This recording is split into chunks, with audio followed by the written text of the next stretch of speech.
Welcome back, everybody.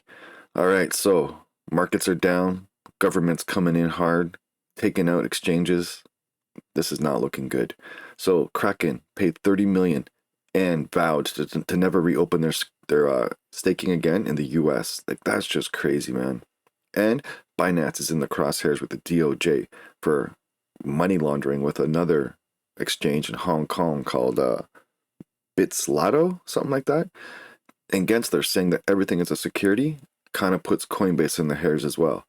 Man, this is not good because apparently everything that Coinbase does is a security. Not good. All right, people, so let's take a look at this article here. SE Chief Gensler has said that the runway is getting shorter for the industry to satisfy compliance requirements, and he warned after his agency moved against Kraken staking that other platforms should take note of this and seek to come into compliance. Screw you. All right, and the sister agency, CFTC Chair Rostin Binam, is saying this could be a strong year of precedent-setting cases, right? So they're looking to come out here and start firing. Boom. But man, we have to fire back, right? There's a race being run between the executive branch of the U.S. government, the Treasury Department, financial regulators, and the Department of Justice, and federal lawmakers and the legislative. While Congress has the greater power to outline lasting rules for the industry, the likelihood that it will come up with the crypto legislation before regulators make their moves is dwindling. Yeah, so time, right? These people are going slow, and the regulators are just dropping the hammer. The risk is that Congress goes too slowly, that the administration is able to do things that impact the basic fabric of the industry, said Mulvaney, who served in the House of Representatives and also ran a regulatory agency before now advising Swiss startup Astra Protocol. That is a valid concern, which is why those of us who are industry advocates hope that Congress moves quickly.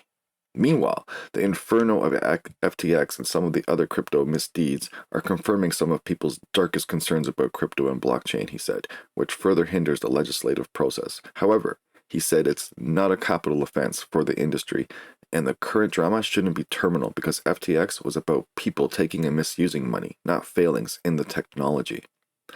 Blaming the individuals instead of the innovations is a mantra catching on with Republican lawmakers, including Representative Patrick McHenry, who is now chairman of the House Financial Services Committee that will have an instrumental role in crypto legislation this year. He's also building a case against Gensler as an instigator of the industry's missteps.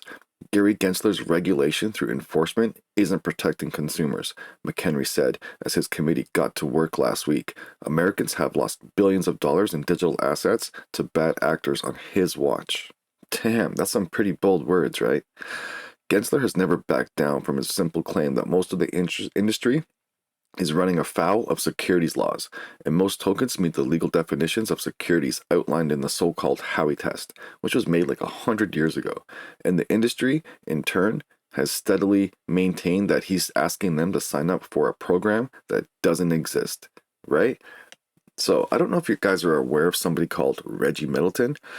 He actually has 3 patents in crypto, like 3 DeFi patents in crypto. This is crazy. From Japan and the United States. But he went into the SEC. He talked to them.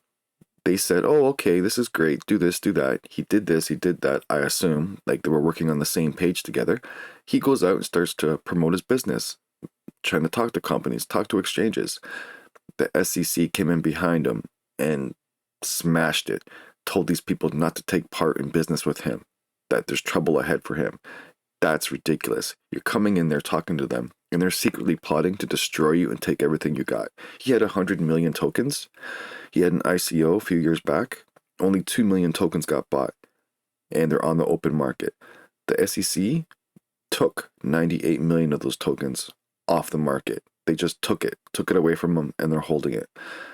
Now, this is pretty interesting because he has actual patents. So how can he be found guilty of things if this guy has actual patents on this stuff? Maybe some minuscule things like the securities and this and that. He did this wrong, he did that wrong. But in my opinion, this guy, look into Reggie Middleton. He may have a case. He's actually, I think, suing Coinbase or in talks with Coinbase to get them to like realize they're infringing on his patent. But look into Reggie Middleton, Veritasium. Wow. This is some big stuff here. This is like crazy times we're in, people. So this is the crypto realm. Play hard, trade smart.